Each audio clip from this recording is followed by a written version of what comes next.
Hello, everyone. Welcome to The Reason We Learn. I'm your host, Deb Philman.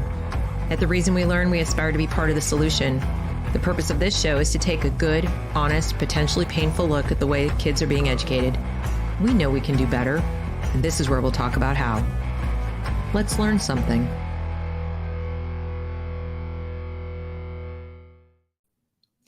Good afternoon, everyone. Welcome to The Reason We Learn. I'm your host, Deb Philman. Thank you for joining me today for a conversation with Jessica Baumgartner. If this is your first time here, I hope you'll consider subscribing so you can be notified of new content, especially live shows like this one. The goal of this is to be a meeting place, a town hall of sorts, where people who want to improve education can come hear ideas, share their own, and a place where diversity of thought is not only welcomed, but championed. With that goal in mind, I've invited Jessica to talk to us about homeschooling, especially homeschooling on a budget, which I know is a hot topic right now with a lot of people switching to homeschooling. Jessica is a homeschooling mother of 4. She's also a reporter for Go-To Tutors Education News. She's a member of the Missouri Writers Guild, and her work has been featured by the Federalist, the Epoch Times, the St. Louis Post-Dispatch, and many more. So thank you all for being here. Please like, share, and as I said, subscribe. And let's welcome Jessica. Hello, welcome. Hi, thanks for having me on. Thanks for joining us. I really appreciate it. So you are homeschooling 4 children right now, correct? I am. I mean, the youngest, he's a toddler right now, so he's just kind of learning a few little things here and there. Well, counts because you have to do the homeschooling around the toddler. And so, Yes. exactly. So the big news for Jessica, everybody, is that she has a book out this week, and I've pinned the link to the Amazon link to her book, Homeschooling on a Budget, in the comments area. So if you're interested in checking out that book, but part of why I've invited her here is to talk about it and to talk specifically about some of the chapters in it.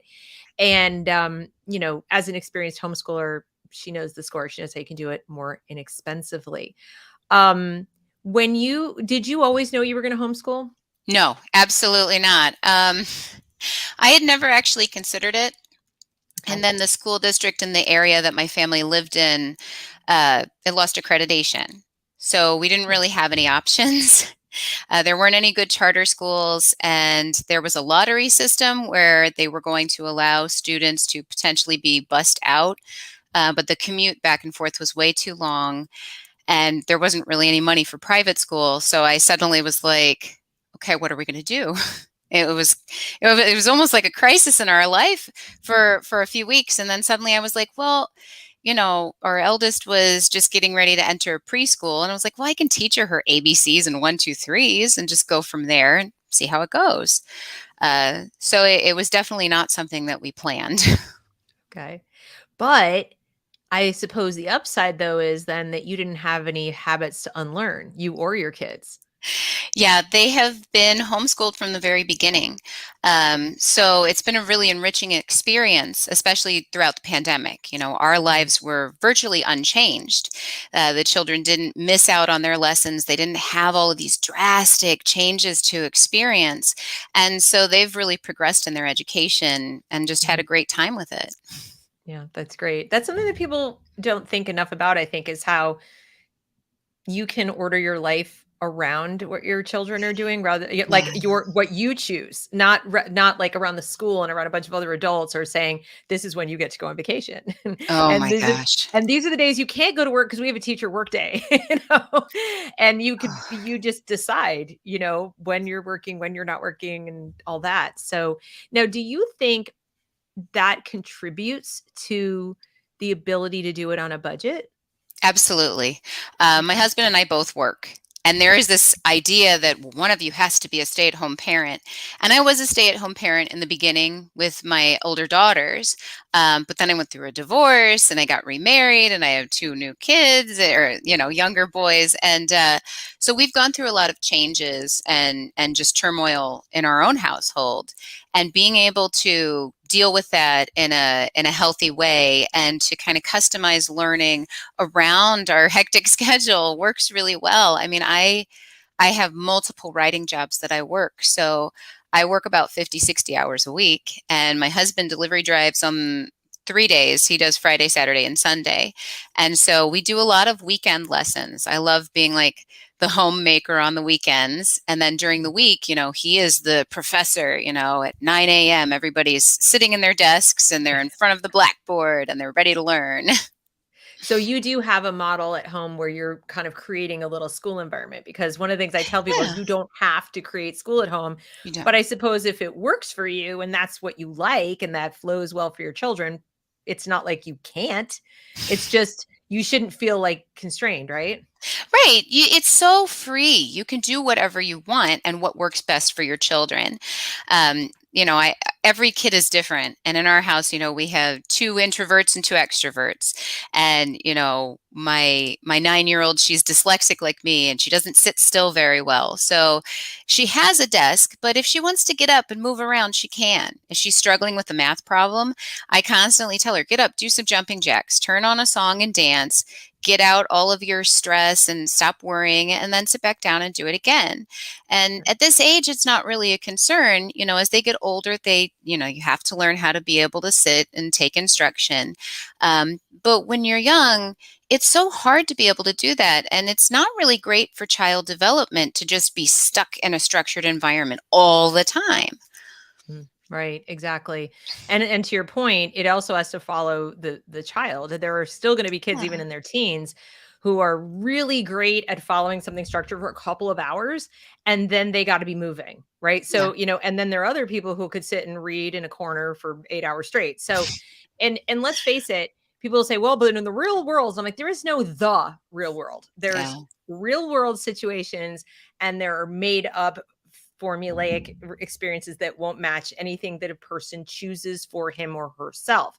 What I mean by that is when your kids are old enough to go choose their own jobs, if they really don't like to sit still all that much, they're probably going to pick some kind of a career that has them not sitting still that much, Yeah. right? It's not like we come out of high school and okay, government, what job am I doing now? And you must learn to sit still because if you don't, horrible things are going to happen. And I think people get stuck in this. They won't get a job at a corporation in a cubicle. And it's like Ugh. a lot of people don't do that by choice. Last time I checked, we get to choose sort of.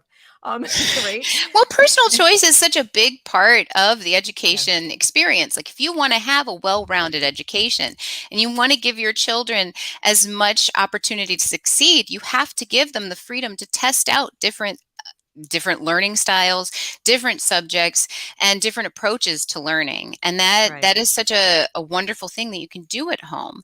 If you have one kid who doesn't like reading, you have to kind of find a way to teach them to read without making them just sit down and follow your finger, as you go through the lines. And there are a lot of really great creative learning methods. Yeah. And notice so far, we haven't mentioned that you have to buy anything. Yeah, that's the you great really thing. So, I don't. mean, so far what we've talked about is, structuring the parents' work lives, which is part of it, right? When you're trying to Yeah. figure out how do I afford this? I think the first thing people think of is, well, I have to work or, who's going to do the childcare, whatever. And that is something each individual family has to kind of consider, how are we going to do this? But as long as as Jessica's describing, think about it flexibly. Do school stuff on the weekends, maybe, or in the evenings, or early in the morning. Or little kids get up really early, usually. In high school, kids sleep until 10, or they would love Yeah. to. Ugh. So you have a little bit of leeway around your work that you may not have realized that you have. And so that changes it from I have a school problem to I have a child care or child supervision problem, which can be remedied a variety of different ways that don't all have to cost a fortune. Like I think people are thinking from 8 to 3, I have to have somebody watching my kids, and it may or may not work that way. So if you make it a priority, you could probably find a way to work it around your existing budget, or as you said, to make those changes, you had to make changes, or you had to think about how do we order our lives, and that's kind of step one, right? Absolutely. And then as you get into it, I didn't really have a lot of teaching resources just sitting there going, oh, this is what you do. You know, when Yeah. you're homeschooling, you make your own curriculum or you have to find your own curriculum. Right. And what I love about homeschooling is that you can use your resourcefulness to make materials if you don't find what suits your children. And that's really what homeschooling on a budget is all about. Using what you have or Right. finding a little bit of money to spend here and there, but not going broke trying to educate, your kids when they're in elementary school or even middle school and high school. Right. And to that end, let's talk about the use, because I've said before on the channel, like, hey, with a library card and, very little money, you can educate your just the internet. And of course, the hot topic right now is how libraries are getting captured by woke stuff. And people are a little nervous to go into the library because Yeah. what all is going to be right there up front for their kids in the children's section? What kind of little story times are they going to have? So, first, talk about a little bit about how you use the library just in general, and then how do you kind of vet the library that you go to and oversee and choose books and so forth for your kids using the library? Our library experiences have changed over the past 10 years. I used to take the kids the girls when they were little, we would go to story time every week. We did all these different free events that they had. They had a homeschooling group where we could come and the kids could socialize and work on group projects together. And that was such a great resource. And there are still a lot of things like that at public libraries.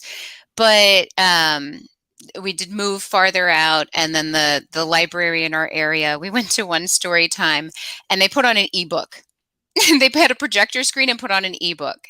And I was like, that's not why we're here. We're here so the kids can sit down and connect with another teacher or somebody to Right. read to them. And so that was pretty jarring to see that, like technology is a very helpful teaching tool, but it's not the only resource that anybody should use, I believe. And so our library trips recently have been more, let's go explore and find some books, maybe some, DVDs, educational documentaries. They have music at the library too. And so it's really more about kind of teaching the kids how to navigate and be like, okay, well, there are some concepts out there that aren't very fair to everybody anymore, or that aren't necessarily following the laws of nature and biology. So if you see something that you think is questionable, bring it to me and we can discuss it. So instead of sheltering the kids from it, we're making them aware so that they can recognize it and go, is this really something that I need to look at? Is this something that really needs to be, in my life? Mhm. There are still pretty good library events. The library in our area does do an indie book festival where you can go and meet with authors who are local and who don't have the bigger book deals, which I've worked with, small presses. I've worked with, the big five. I mean, I've had a lot of different experiences in the publishing industry, and getting to meet authors who haven't had the press they deserve is such an enriching experience. It really opens kids' eyes to the fact that there are so many books out there. Like you could read all day, every day, and you'll never read all of them. So Right. Right. selecting the right content is a very, very important lesson. And we had author Brandon Mull. He wrote the Fablehaven series, which Yes. Mhm. it's not really woke at all. And he came to our library, and my daughters got to meet him, and they were very excited. And he was a very nice guy. Right.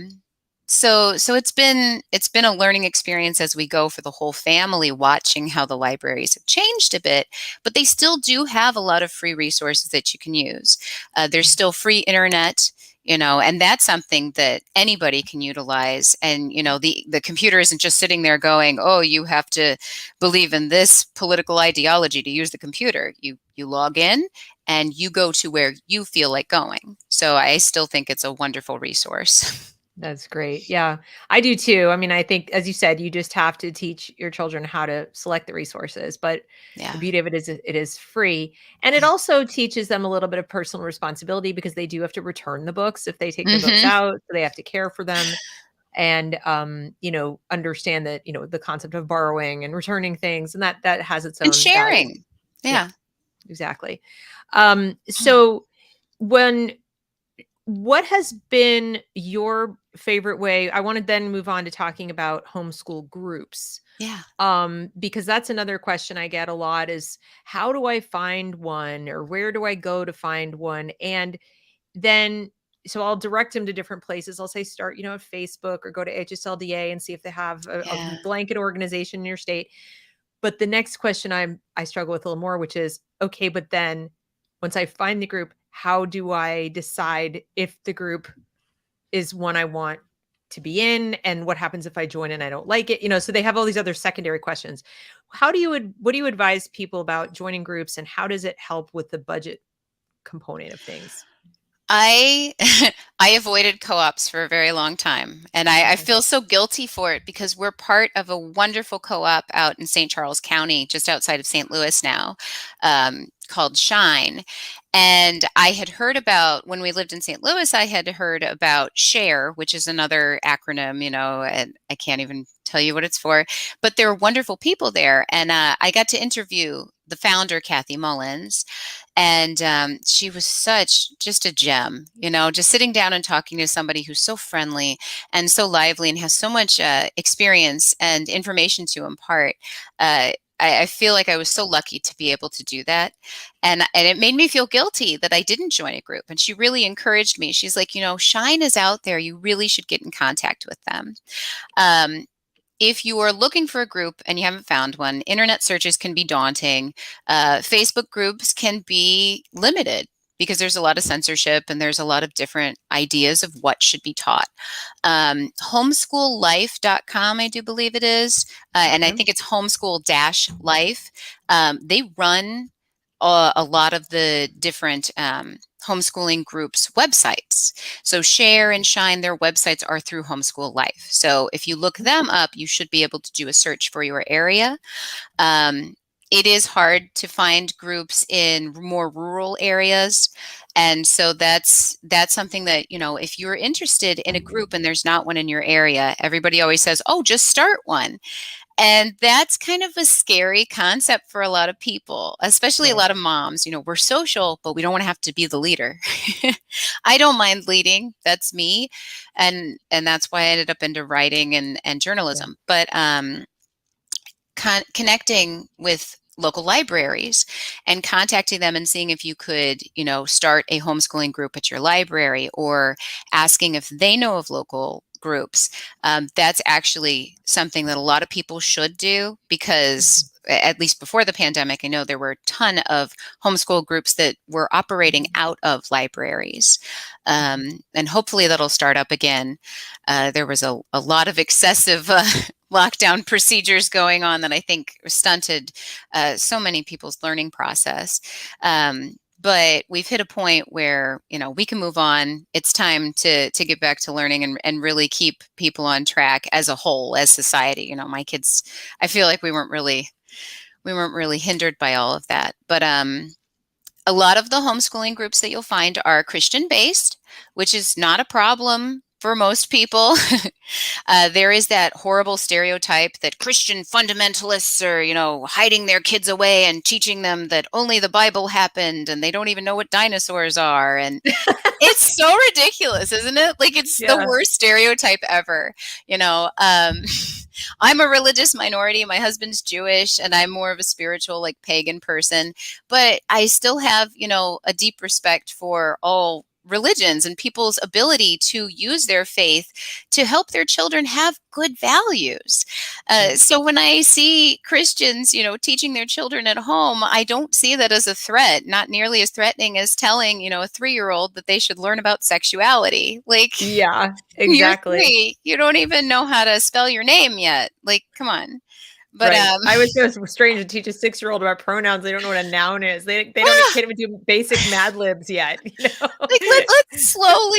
let's make sure that they know the basic concepts of Yeah. reality before we start pushing political ideologies. And honestly, to me, you should never really push a political ideology in any school, especially a taxpayer funded one. Yeah, But exactly. that, how that goes. Yeah, exactly. But no, that's great. That's really helpful. The homeschool-life.com. I put the link Yeah. in the chat field so people can look there. Um, now, as kids get older, one of the questions that I get is, well, how can I continue to teach on a budget? So I can maybe, help people, m- you know, mentally conceive of homeschooling their elementary school kids on a budget, or Yeah. maybe even middle school. But the older they get, the more people start feeling like out of their depth. Let's say they need to learn a more advanced math or science, a Mhm. lab science. And so then they start thinking, I need a teacher. I need somebody besides me, or I need lots of materials or access to, equipment or whatever to effectively teach my child or have my child learn these things. And that starts to make them feel like it's going to be expensive. How should they think about those older grades in terms of budget?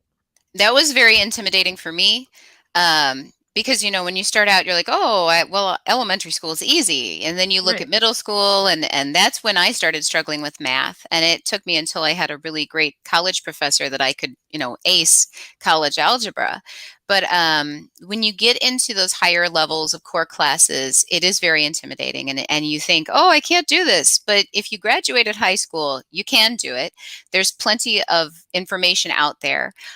There are endless YouTube videos. Like, all you have to do is, like, if you're trying to, learn inverse operations, or if you're trying to work on factoring and things like that, you just Google it and you'll find videos. But that's very vague. So a lot of people will go, well, I can Google anything, but that doesn't help me teach. What my daughter is doing right now, because my eldest, she's going to be 13 in February, and she's 2 years ahead. So she's just starting her freshman year, and she's going to graduate at 16. She was trying to convince me to let her graduate at 13 or 14, and I was like, let's slow down a little, be a kid for a little longer. Right. But Khan Academy, it's KHAN .com, or khanacademy.com, I think. Right. It's free.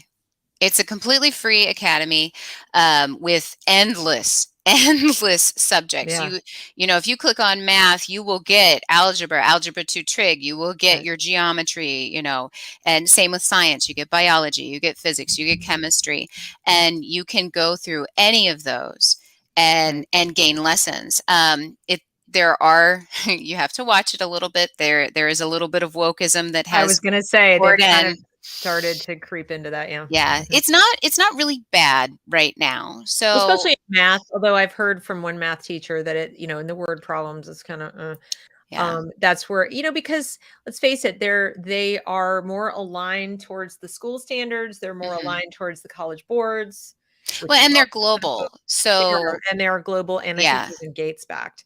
So they have, you've got all that. But Yeah. if the point is I need something free and I need something where there's a scope and sequence of, like, we start here Mhm. and we go there, and I need it whiteboarded.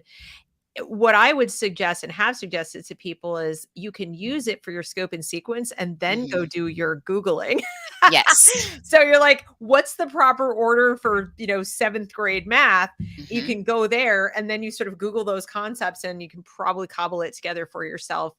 And I think, would you agree that parents underestimate their kids' own ability to, I mean, like, you don't necessarily need an instructor? Oh, Like, absolutely. if the YouTube is a teacher doing it, like that kind of is, Is you it know, there's a concept called self-schooling, and I'm not yeah. entirely 100% behind it, because I think some kids will take advantage of that and do whatever they want, which, what you want isn't always what you need.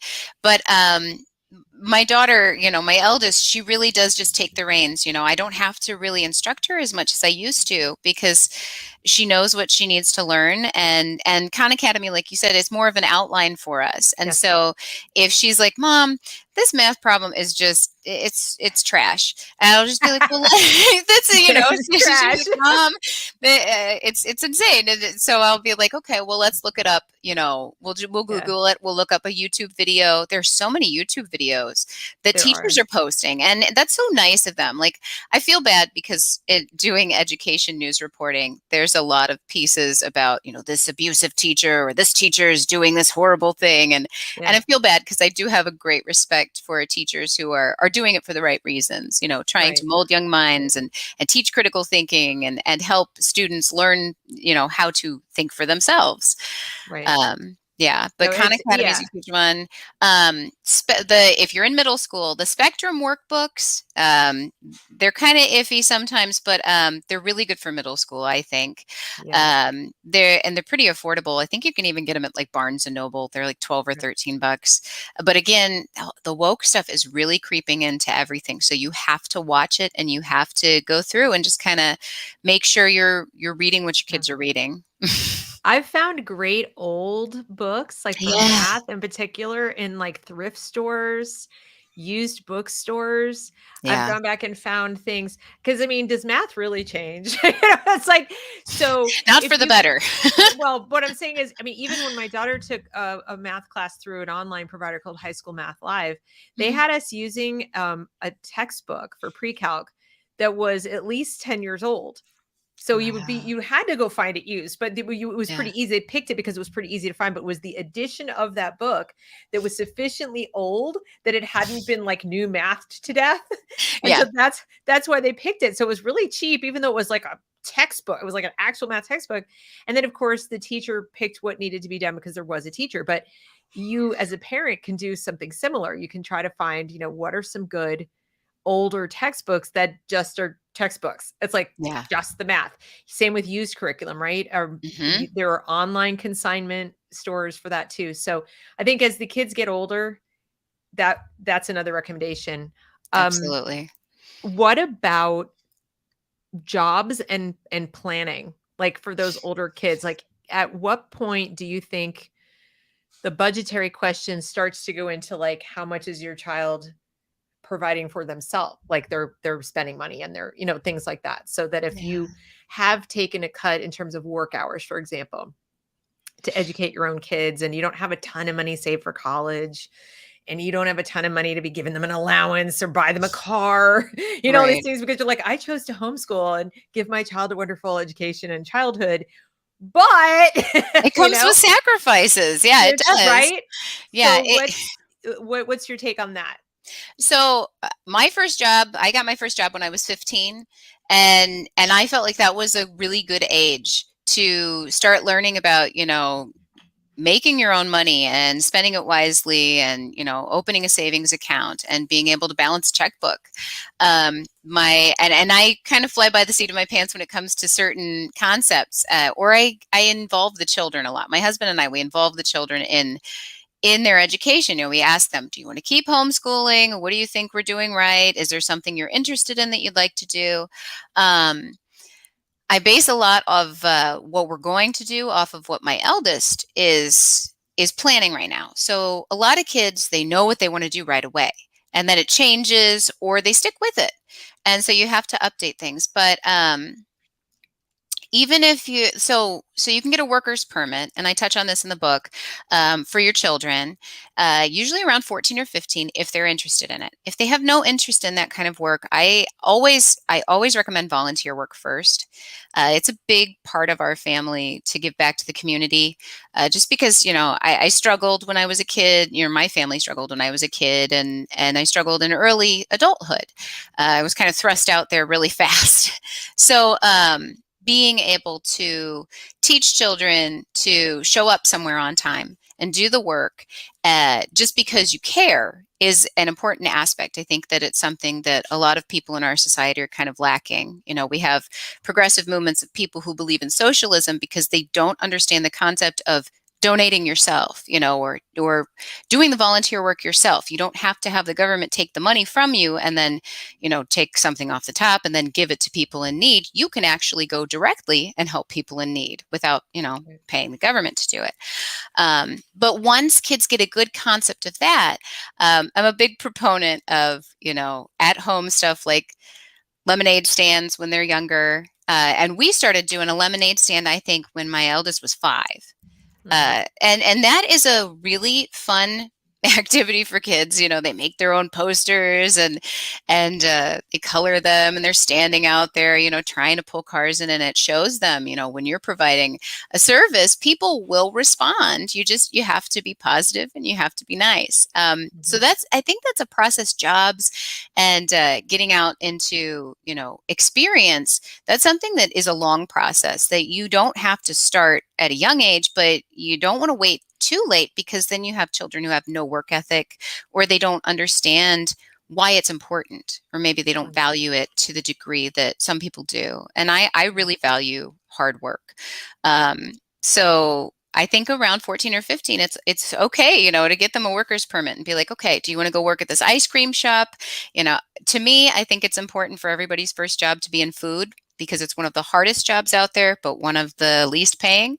Um, and you learn a lot about people and working with people, because you'll have some generous, people who will just tip you for no reason, and then you'll have some meanie heads who make your day just the worst ever. And Right. so it teaches you some serious social skills that you do not get in school. No, that is for sure.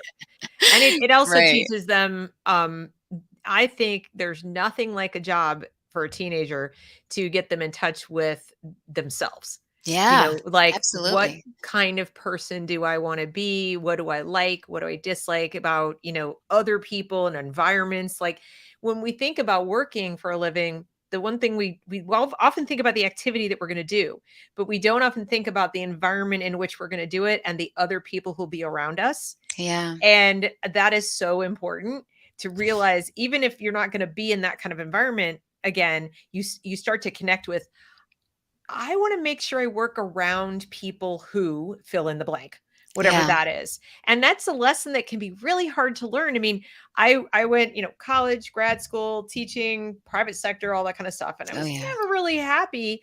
And then I thought, I know what it is, because I didn't pursue my passion in food. So I'm gonna go to cooking school, pastry chef, etc.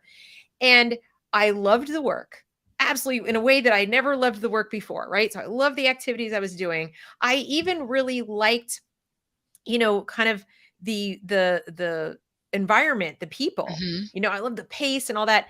But you know what I missed? And I didn't realize I would miss it. I missed the intellectual stimulation. Yeah. So it was like very physically difficult, all this kind of stuff, and you're busy, you're busy, busy, and then you make very little money. At the end of the day, you're like, ugh, Yeah. right? And then I missed having anyone to talk to during the day about anything other than like the food or what they did Ingredients. last night or how much pot they were going to smoke, on their Oh, break. I mean, because a lot of people in the food service. yeah. So I realized it was like, I love these people and I love this life in some ways, but there's a big part of me that's missing. But it took these iterations, and we don't talk to our kids about that. No. Especially when they're in school, right? In homeschool, you can, because they go to work earlier, they spend more time working, or if you allow it, and Yeah. so on. So, plus there's the money. There, Yeah. not for nothing, there's the money, you guys. It does, letting your kids earn their own money to buy that car or pay for that cell phone or save up for college if they're going, or trade school or travel or whatever, is actually a really important thing, I think. Yeah, absolutely. Well, and that's what my daughter wants to be a baker. So it's funny you're talking about going to culinary school. Like, she Yeah. loves to bake. And it's funny, for the longest time she wanted to be a ballerina, and she danced for St. Louis Ballet for 9 years, but she ended up with an ankle injury, and then she was pressing through that. She was doing pretty well. But COVID hit, and they were trying to do online dance classes. And then when they went back to in person, they wanted the kids to wear a mask while they're dancing. And those are some strenuous classes. You can't breathe half the time without a mask on. There was no way we were going to do that. So so she kind of pivoted. And that's something that I think jobs especially help teenagers learn. Like, you might get into something and be like, "Oh, I like doing this," and then learn you really can't do it. It's That's just too right. much, or it's not enough for you. Like you said, you needed more stimulation.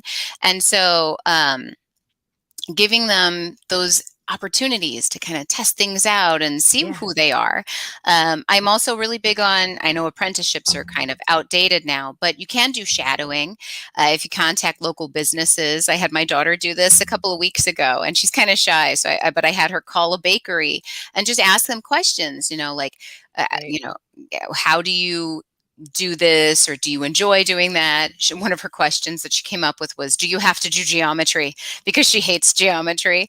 And I Right. was like, okay, well, and of course you don't, and I was like, well, kind of, there are shapes and whatnot in measuring, Well, but it's not as big of a part. my Mhm. co-host Hannah Frankman works for a group called Praxis. discover praxis, like praxis, not like the CRT praxis, but Oh. and there, I'm going to put the link in the chat for everybody. Yeah. But their homepage says, I'll just show it. I'm going to go ahead and share the screen Yeah. because I think you'd be interested in this, and I think others will be as well. But this is praxis: apprentice at a growing business, and Oh. yeah, it says get matched with a full-time paid apprenticeship without the cost or hassle of college, no degree required. You build skills, get Oh. hired, grow your network. And this is where she works for them, and she doesn't have a college degree. She was homeschooled all the way through. And we do a show together on Tuesday afternoons called Success Without School, where we talk about thinking outside the box and doing things. And our last show was uh, credibility without college. Oh, And cool. so she showed us this, and I was like, oh my God, this is awesome. What a right? great resource. I didn't even know it existed. I'm like, we're totally going to use That's why this, I'm though. showing it. I put the link up on Yeah. Tuesday, but I'm like, I want people to see that this is there. The practical alternative college and mounds of debt. And Oh, it's not, I mean, it's the only one I've heard of that's specifically matching people to growing businesses like that. yeah. But there are also boot camps and things of that nature. Yeah. So, if you're sort of contemplating, I know a lot of people contemplating homeschooling, and I can get them through the budgetary conversation, like I said, up until high school, and then they panic. Yeah. And then they're like, if I take all the time away from work or change my work life around to afford to do this through middle school or whatever, there's gonna be no money for college, or there's gonna be nothing this. And then what are they gonna do? And they just kind of like can't imagine any other way. And ironically, your homeschooled student who's been homeschooled all the time probably has more doors open to them and more opportunities because they've spent more time working. They have a resume. They have money saved up. They have learned how to get along with other adults and network and talk to people and function in the world. And there's, that socialization thing. So But they anyway, also motivate themselves too. yes, And they that's do. something a lot of public school kids have struggles with. It's motivating Yes. yourself instead of having somebody tell you what to do all the time. Homeschooled kids, they take the initiative. They start their own businesses. They graduate early. They're very successful. We're winning school spelling bees and scoring higher on SAT and ACT scores than public school children. Well, and they don't go to, as you know, your kids are not doing school 8 hours a day. No, So, we have to look for more material to try and meet the state minimum because there's a minimum amount of hours in our state. And when we spread it out, it's about 4 to 5 hours a day, but they're pretty much done within 2 or 3. Yeah, exactly. So we have to work really hard to find more materials to try and meet those criteria because they learn so fast. Right. And then, you have to start getting creative, like saying, okay, this is counting as independent study in the field of, like fill in the blank, music. I'm learning to play the guitar. Look, I'm doing music or, whatever. But the thing is, I actually think, especially for middle school and above, I can't imagine doing anything other than homeschooling. Yeah. Because I feel like, to take a teenager and kind of stick them in this environment where they don't get to, first of all, their biorhythms are not in sync with, with school hours at all. No. Secondly, they're sticking them in front of a computer all the time. I mean, I suppose if you definitely know they're going to sit in front of a computer in a cube, but that's not how most of them want to be. So it's just not enough in terms of allowing them to figure out what they want to do. And then there they are in their 20s, they've got that college degree maybe, and they're like, what did I do and why? So with homeschooling, they kind of have to figure it out. And with you, I mean, you're the guide, right? Right. So I don't know. I think that was just something I wanted to share with that. And then going back to the book, I just wanted to go back through. There was something else real quick before we take questions. So when you've got a chapter, just so everybody knows, in the Homeschooling on a Budget book, there is a chapter on testing. There is a chapter on, because testing also costs a little bit of money. Yeah. And that's one of those things. It's not like massively expensive, but if you're trying to do test prep and all this, that can be done online. And because a lot of the costs associated towards the end of high school are optional. They really are, guys. Unless you're going to college, like, you don't have to do those standardized tests. You don't have to pay for those tutors. You don't have to pay for all that stuff. So there are costs you may not incur unless your child really needs that. And there are scholarships too. But you've got, early adulthood, graduation, college, trade school, taking time off. So there is a section in the book that gets into that kind of planning for when you're done. So lest you think that the book is all about, elementary school or like, because there are resources out there that talk about homeschooling on a budget. And it really is relegated to talking about, how to replace curriculum materials and, so the library chapter, but this book is a lot more qualitative than quantitative. There's a lot more things that get you realizing I have the tools I need and I don't have to buy half the stuff I thought I had to buy. Right. So a lot of it is just kind of reminding you and getting you to think about your own life and the resources available to you differently. So I highly recommend it for that. And, because budget is gonna be different for every person. I tell people like you could do it for nearly free or you could spend, $7,000-8,000 on it. Easy. You could, but you don't, because you hear this probably all the time. I want the education dollars, the voucher dollars, the school choice dollars.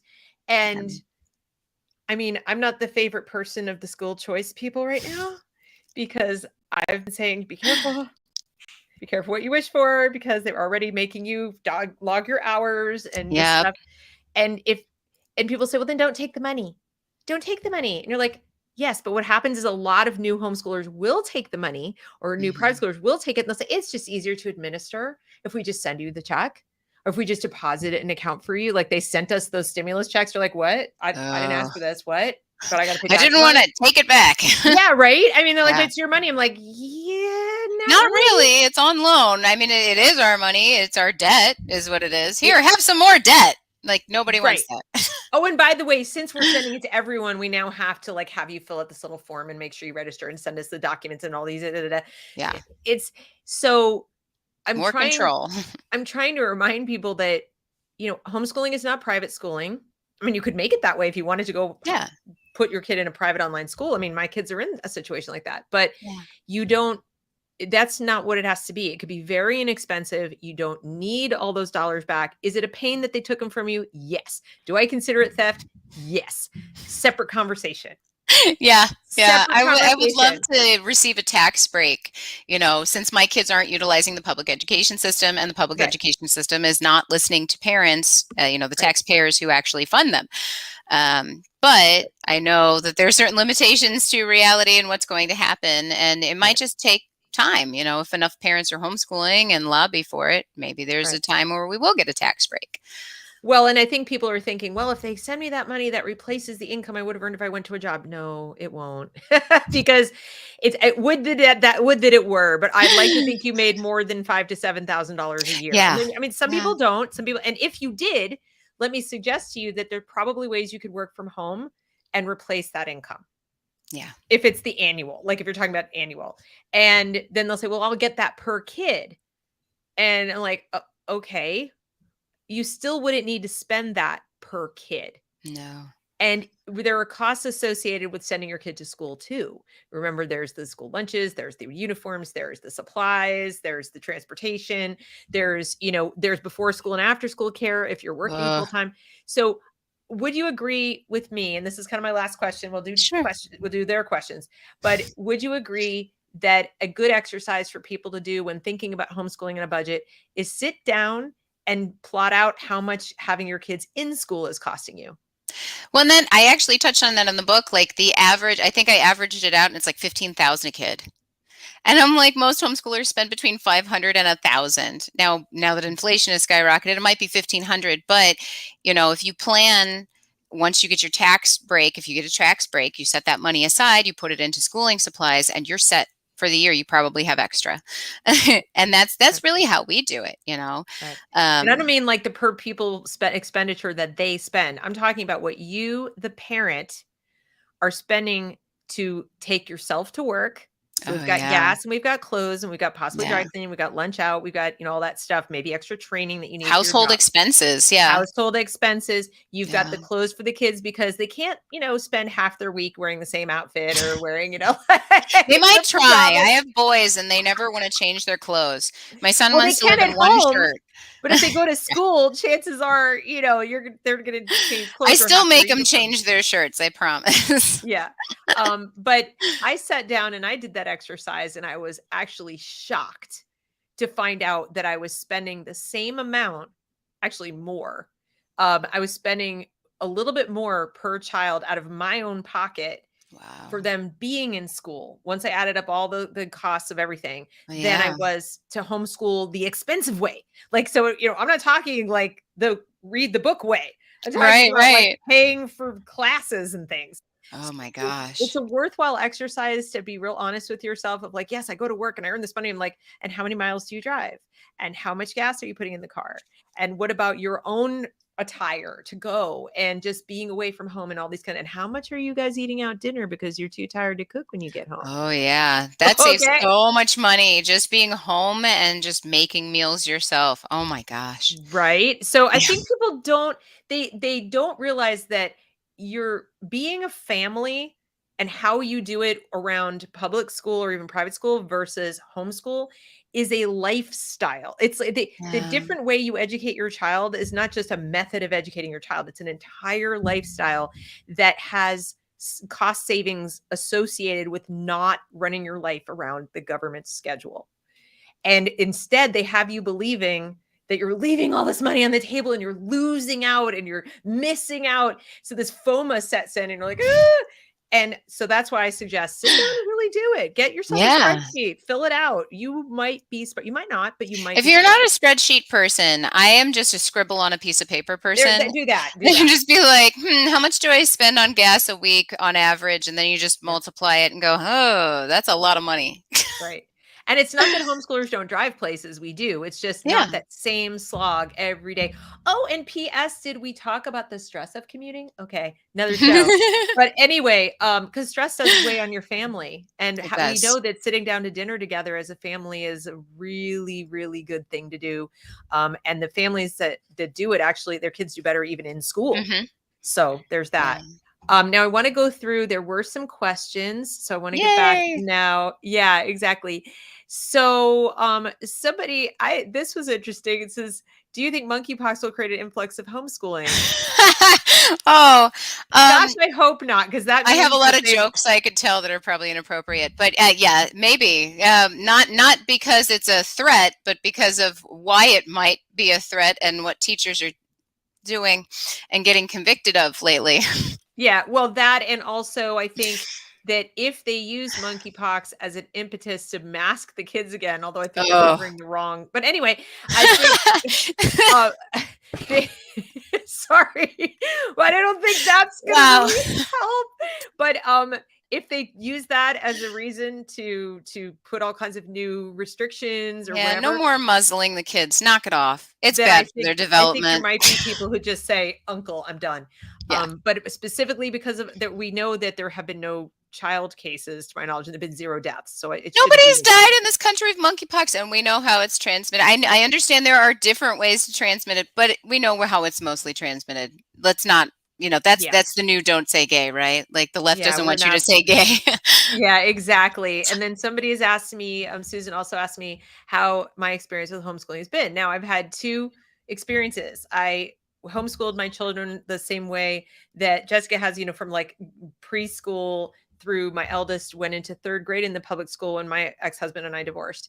And I was doing sort of an eclectic a la carte, picking stuff out myself, ordering our days around their individual needs. And my eldest daughter has ADD and she has a sensory issues. So it was great because she could bounce on a little ball when she was learning. Yeah. We did a lot of outside activities. So Hmm. it was the highlight of my life. Like my happiest time in my entire existence with my children, anyway, was when I was doing that homeschooling experience where their needs were met every single day. They were happy. They got along with each other. They were like progressing at a pace that I couldn't keep up with. I was like you said, I'm going, oh my gosh, Yeah, okay, we need more books. I need more My daughter material. was like, I've read all the Magic Treehouse books, all the Jack and Annie's Hmm. Mom in one day. She's like, I can't read. I can't read. I can't read. I can't read.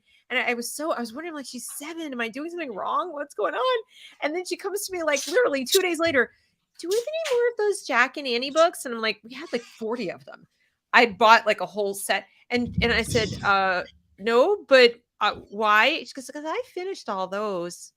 I'm like, you told me you couldn't read. She goes, I lied. She I actually lied. lied. She That's lied. cute. And I was like, why did you lie? And she's like, I just wanted to do it right before I told you. And I'm like, do it right? You're reading novels. Like, I would have been fine with Dr. Seuss, the foot book, you know?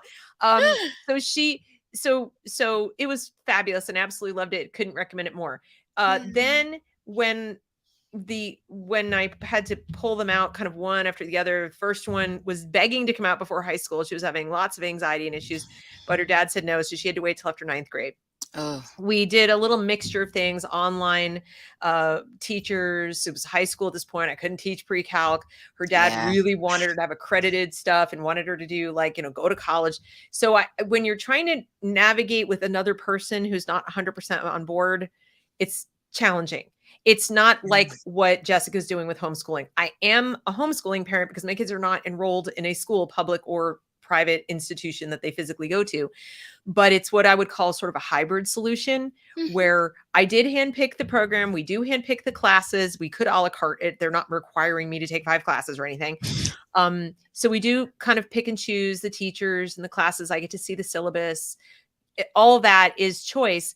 But because it's accredited, I still have to watch it really closely because it's not the pure homeschooling experience. Better than school, but suboptimal compared to what you're doing. So, but my experience overall with homeschooling as a thing, I can't, if I had to do over again, I would do it. I would do it again.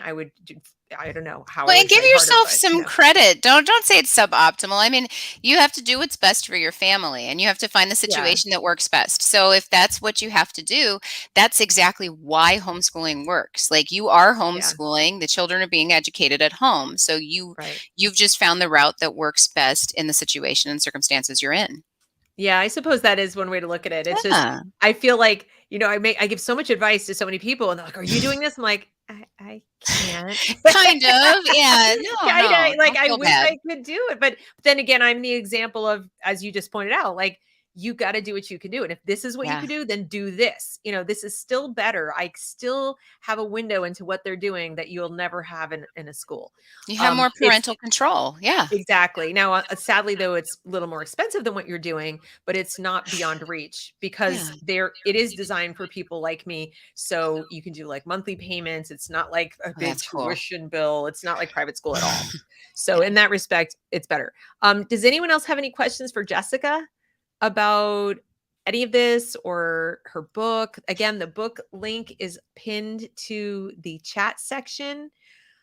I tried to be as thorough as possible. I really wanted to lay out like from preschool all the way into college. So it was definitely a fun experience trying to get all of that in there. And I have a tiny person running around this room now. Do I know you? This person's asking me how my daughter is. How do you know my daughter? Oh. That's interesting. Yeah. That would be a question I would answer to someone who knew her, but it's very strange. But someone would ask me how my daughter is. The internet is a strange place. You run into people. It is. I mean, it could be someone I know, but I don't recognize the person. Very strange. You could write me privately and ask me that question. Okay, then. So yeah. It's probably jarring to see your daughter's name there. Like, you always try to keep the kids' names separate from your work, and it's like, what? Yeah. Like I said, I think it's a very odd question to ask a person publicly in the middle of a live stream. Notice I'm not getting an answer. Fascinating. All right. Well, anyhow, I cannot thank you enough for joining me today and talking about your book. Everybody, please check it out and buy it. That would be great. Thank you for having me on. If you're not an Amazon person, because I'm kind of anti-big tech, you can always go on my website and contact me, and we can work out something where I just send it to you. And I don't charge for like signed copies. I don't charge extra. I mean, I should say. Right. So, yeah. Well, I think it's great. And I'm really just so pleased that we finally met and that you came on and Yeah. everything. And good luck with everything. Thanks to everybody who came today. Thank you for, the comments and everything. And please like, Yes. share, and subscribe. We'll see you next time. Bye. Bye. Okay. Mhm.